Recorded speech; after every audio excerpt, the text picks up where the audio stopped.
باقاعدہ اپنے پروگرام کے پہلے حصے کی طرف چلتے ہیں اور آج ہم نے مولا کی نصیحت نمبر 256 کو چنا ہے اور ہم اسی کو سمجھنے کی کوشش کریں گے کہ مولا نصیحت کر رہے ہیں حسد کی کمی بدن کی تندرستی کا سبب ہے، یعنی کہ اگر حسد کم پایا جائے گا تو ہمارا بدن صحت مند رہے گا اور اگر حسد بڑھے گا تو ہمارا بدن صحت مند نہیں رہے گا، یعنی کہ یہ دونوں ایک دوسرے کے انورسلی پروپورشن ہیں، ایک چیز بڑھے گی تو دوسری چیز آٹومیٹکلی کم ہوگی۔ اب جو مولا ہمیں نصیحت کر رہے ہیں کہ حسد کیا کوئی ایسی بیماری ہے کہ جس سے ہمارا بدن متاثر ہو رہا ہے اور ہمارا بدن صحت مند نہیں رہے گا اگر ہمارے اندر حسد پایا جائے گا؟ تو سب سے پہلے تو ہمیں یہ سمجھنے کی کوشش کرنی ہے کہ حسد ہے کیا۔ حسد واقعاً ایک بیماری ہے، یہ بیسکلی ایک روح کی بیماری ہے۔ ہم ایک ایسی کیفیت میں ہوتے ہیں کہ کسی کے پاس کوئی نعمت دیکھ کے اس سے جلنا شروع کر دیتے ہیں اور ہم یہ چاہتے ہیں کہ جو نعمت اس کے پاس ہے وہ اس کے پاس نہ رہے۔ اس کے چھن جانے کی اور اس کے زوال کی تمنا کا نام حسد ہے۔ ہم دوسرے سے حسد کرتے ہیں کہ وہ نعمت اس کے پاس نہ رہے۔ اب مولا ہمیں یہی نصیحت کر رہے ہیں۔ پھر ہم جب حسد کرتے ہیں نا تو حاسد ایک ایسی نیگیٹو فیلنگ میں ہوتا ہے کہ ہم یہ سمجھ لیں کہ اس نے ایک آگ کا گولا پکڑا ہوتا ہے، وہ خود تو اس آگ میں جل رہا ہوتا ہے، وہ اپنے آپ کو بھی نقصان پہنچا رہا ہوتا ہے، لیکن وہ دوسروں کو بھی اس آگ سے نقصان پہنچا رہا ہوتا ہے۔ وہ چاہتا ہے کہ اگر میں اس چیز کے لیے محنت کے بارے میں تو وہ سوچتا ہی نہیں ہے، وہ چاہتا ہے کہ جو چیز میرے پاس نہیں ہے، جو مقام میرے پاس نہیں ہے، وہ مقام اس شخص کے پاس بھی نہ رہے کہ جس سے وہ حسد کر رہا ہے۔ اور حاسد کیوں یہ نقصان دوسروں کو پہنچاتا ہے؟ کسی کے مرتبے پر، کسی کی اچیومنٹس پر، کسی کے مقام پر، کہ میرا اس سے زیادہ بلند مرتبہ ہے اور وہ مجھ سے زیادہ لوگوں میں جانا پہچانا جاتا ہے، تو وہ مرتبہ اگر میرے پاس نہیں ہے اس کے پاس بھی نہ رہے۔ پھر حاسد کی ایک ایسی کیفیت آتی ہے، اتنا حد تک بڑھ جاتا ہے کہ وہ چاہتا ہے، پھر وہ یہ سوچنے لگتا ہے کہ اگر کوئی نعمت میرے پاس نہیں ہے تو وہ نعمت اس کے پاس بھی نہ رہے، بھلے وہ مجھے ملے یا نہ ملے، لیکن میں چاہتا ہوں کہ وہ نعمت اس کے پاس بھی نہ رہے۔ تو یہ تھا حسد، اور مولا متقیان ہمیں حسد کی پہچان بتا رہے ہیں، حاسد کی پہچان بتا رہے ہیں کہ حاسد اپنے جسم پر بہت بری طرح متاثر ہوتا ہے اور حسد ہمارے جسموں کو صحت مندی سے روکتا ہے۔ اب ہم مثال لے لیتے ہیں کہ اسکول میں بہت سے اسٹوڈنٹس ایک دوسرے سے حسد کرتے ہیں کہ وہ مجھ سے زیادہ اچھا پڑھ رہا ہے، پہلے میں بھی تو فرسٹ آتا تھا، اب وہ کیوں آنے لگا، ٹیچرز میں وہ زیادہ مقبول کیوں ہو رہا ہے۔ اب آفسز میں بھی ہم لے لیتے ہیں، ایک امپلائی دوسرے امپلائی سے حسد کی بنا پر اپنے باس سے اس کی شکایت کرتا ہے اور چغل خوری کرتا ہے، کیونکہ حسد بہت سی مزید بیماریوں کو بھی جکڑ لیتی ہے۔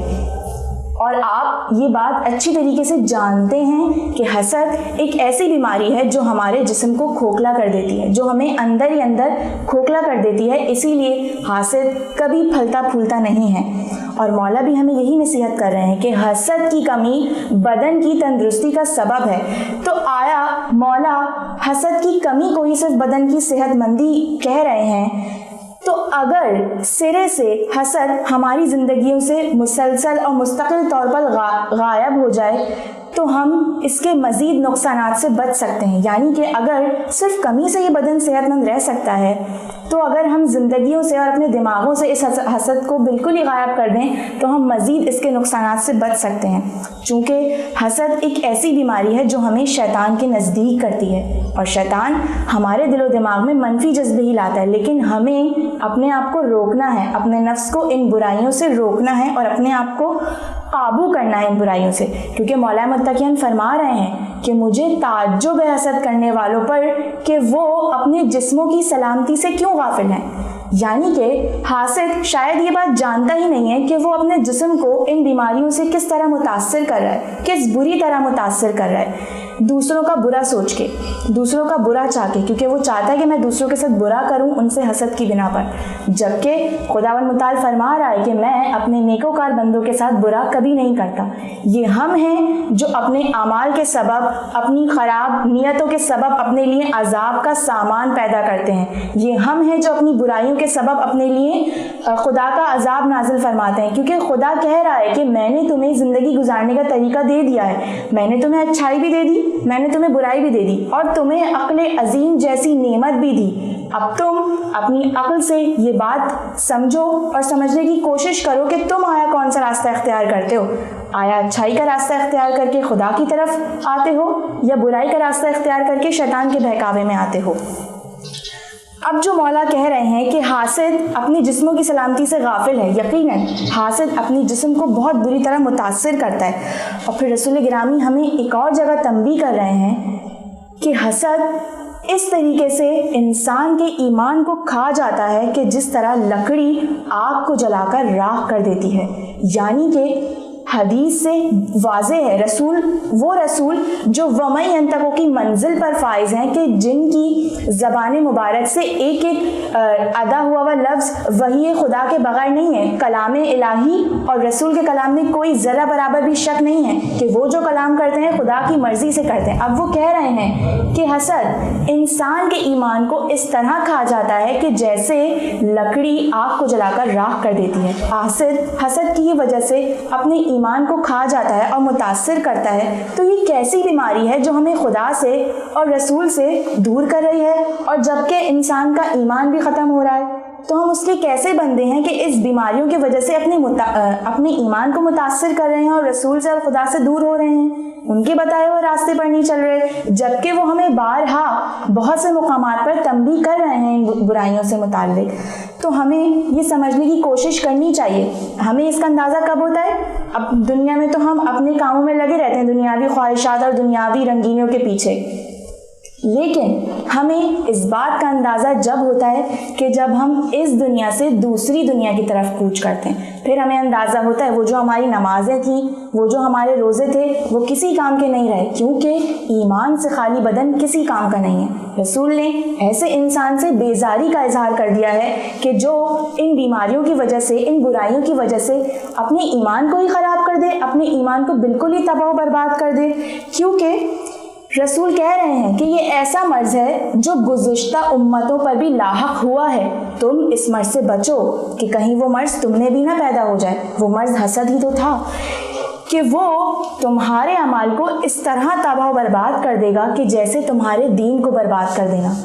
یعنی کہ رسول ہمیں تنبیہ کر رہے ہیں کہ یہ گزشتہ امتوں پر بھی مرض لاحق ہوا ہے اور یہ ہمارے اعمال کو برباد کر دے گا، نہ صرف تمہارے دین کو بھی تباہ و برباد کر دے گا. یعنی کہ مولا اور رسول کی اس حدیث سے واضح ہے کہ حسد ایک ایک کر کے انسان کی ایک ایک چیز کو تباہ و برباد کر دے گا. اب ہمیں یہ بات سمجھنے کی کوشش کرنی چاہیے اور اپنے نفس کو یہ سمجھانا چاہیے، اپنے نفس کی ریاضت کرنی چاہیے کہ ہم اس مرض سے، اس برائی سے کیسے بچ سکتے ہیں. کیونکہ ہم کسی سے امپریس اس حد تک ہو جاتے ہیں کہ ہم وہ چاہتے ہیں کہ وہ چیز ہمارے پاس بھلے آئے نہ آئے لیکن وہ اس کے پاس بھی نہ رہے. اور حاسد خدا کی نظر میں ناپسندیدگی ہے. حاسد سے خدا نے بیزاری کا اظہار کر دیا ہے. ناظرین کرام، ایک چھوٹے سے وقفے کا وقت آتا ہے، ہم دوبارہ سے حاضر ہوں گے اور یہیں سے کنٹینیو کریں گے. السلام علیکم.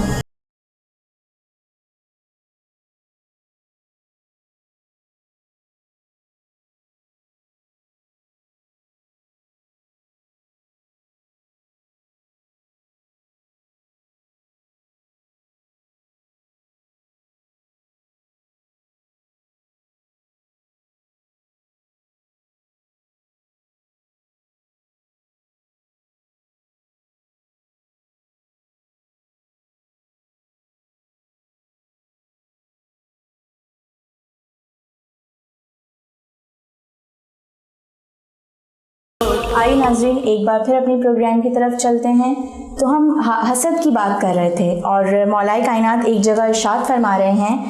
کہ تعجب ہے کہ حاسد جسمانی حسد کرنے سے کیوں غافل ہے. یعنی کہ وہ دوسروں کے مال پہ حسد کرتا ہے، اس کی دولت پہ حسد کرتا ہے،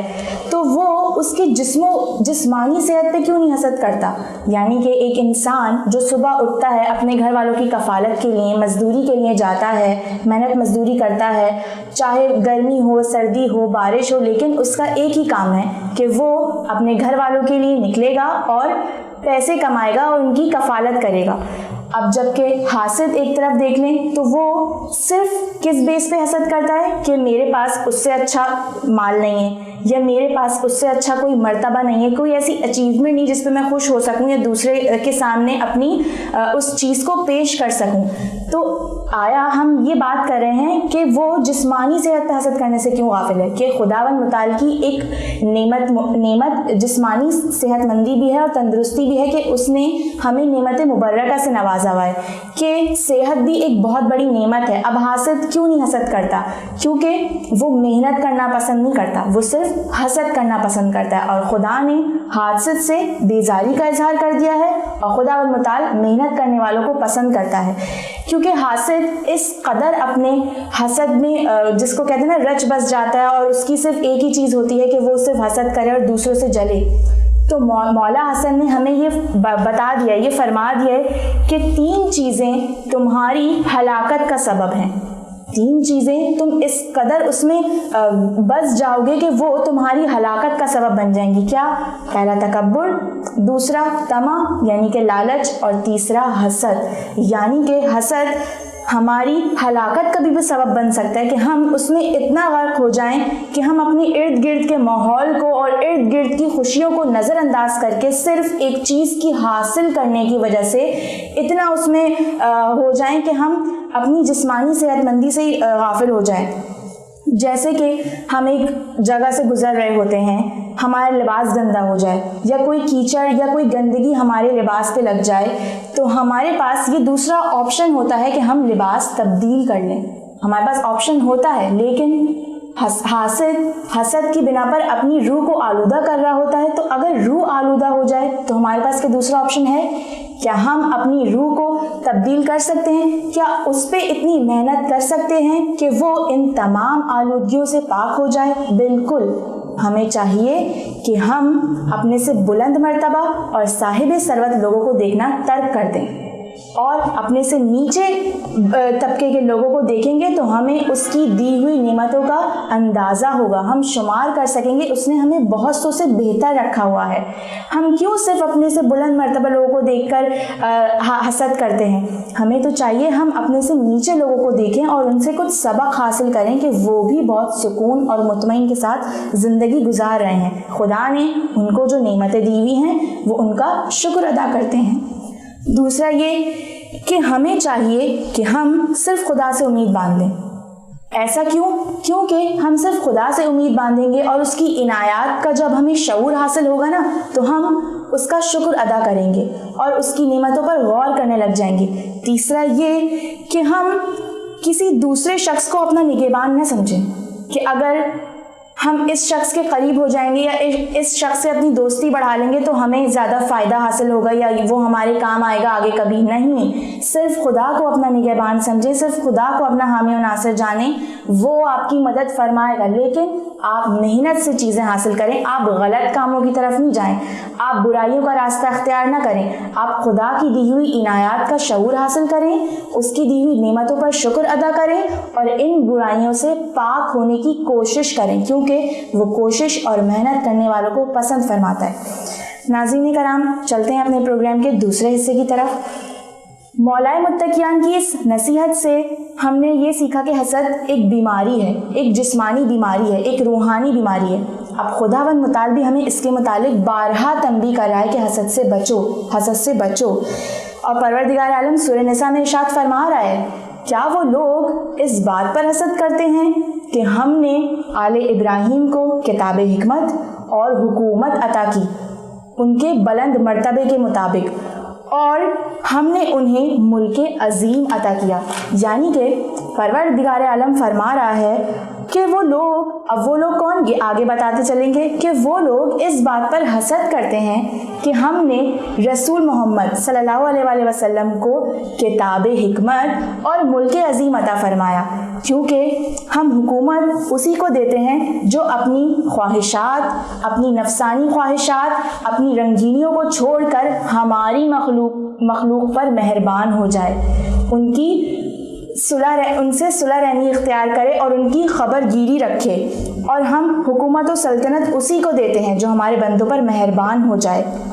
اور ہم نے اپنے فضل و کرم سے آل ابراہیم کو ہی حکمت عطا کری۔ اب حسد کون کرتے ہیں؟ یہودی اس بات پر حسد کرتے ہیں کہ ہم نے رسول کو کیوں بلند مرتبہ دیا، وہ رحمت للعالمین ہیں، ان کے مقابلے میں کوئی نہیں ہے، ہم نے ان کو تمام عالمین پر رحمت بنا کر بھیجا ہے، ہم نے ان کو حکومت عطا کری، یعنی کہ خدا فرما رہا ہے رسول کے مطابق کہ ہم نے انہیں حکومت عطا کری ہے اور ملک عظیم عطا فرمایا، کیونکہ جو اپنی خواہشات کو ترک کر کے خدا کی مخلوق پر مہربان ہوتا ہے نا، تو خدا بھی اس پر مہربان ہوتا ہے۔ وہ کہتا ہے نا کہ میں ایک وقت کو حقوق اللہ معاف کر دوں گا، لیکن حقوق العباد جب تک معاف نہیں کروں گا کہ جب تک وہ بندہ تمہیں معاف نہ کر دے، کہ جس بندے نے تمہارا دل دکھایا ہوا ہے۔ اب خدا فرما رہا ہے کہ یہودی اس بات پر حسد کرتے ہیں، لیکن خدا یہ بھی کہہ رہا ہے کہ مجھے ان کے حسد کرنے سے کوئی فرق نہیں پڑتا، کیونکہ ان کا حسد کرنا ان کے کوئی کام نہیں آئے گا، وہ صرف حسد ہی کرتے رہتے ہیں، تو کرتے رہیں۔ اب ایک اور جگہ خداوند متعال ہمیں تنبیہ کر رہا ہے، کیونکہ حاسد اتنا بڑھ جاتا ہے نا کہ وہ لڑائی پھیلاتا ہے، وہ لڑائی کی آگ پھیلاتا ہے، تو خدا کہہ رہا ہے کہ جب یہ لوگ لڑائی کی آگ بھڑکاتے ہیں تو خدا اس کو بجھا دیتا ہے۔ کیوں؟ کیونکہ خدا اپنے بندوں پر مہربان ہے۔ وہ کہہ رہا ہے کہ جب حاسد اس قدر بڑھ جاتا ہے، اس قدر اپنے حسد میں بڑھ جاتا ہے کہ وہ لڑائی کی آگ بھڑکاتا ہے، لیکن خدا اس کو بجھا دیتا ہے۔ وہ کہہ رہا ہے کہ حسد کی وجہ سے رحمت الہی سے دور ہو جاتا ہے، وہ بارگاہ الہی میں بارہا ذلیل و خوار ہوتا ہے۔ ہمارے زندگی کا اصل مقصد کیا ہے؟ وہ کہہ رہا ہے نا کہ میں تم سے کچھ نہیں چاہتا سوائے اس کے کہ تم میرے اقربا سے محبت کرو۔ وہ پروردگار، وہ مہربان پروردگار جس نے ہمیں خلق کیا، ہمیں اشرف المخلوقات کا درجہ دیا، وہ ہمیں کہہ رہا ہے کہ میں تم سے کچھ نہیں چاہتا سوائے اس کے کہ تم میرے اقربا سے محبت کرو اور میری عبادت کرو۔ ہمیں اس کی عبادت کرنے کی ضرورت ہے، اس کے لیے ملائکہ اور فرشتے کافی تھے،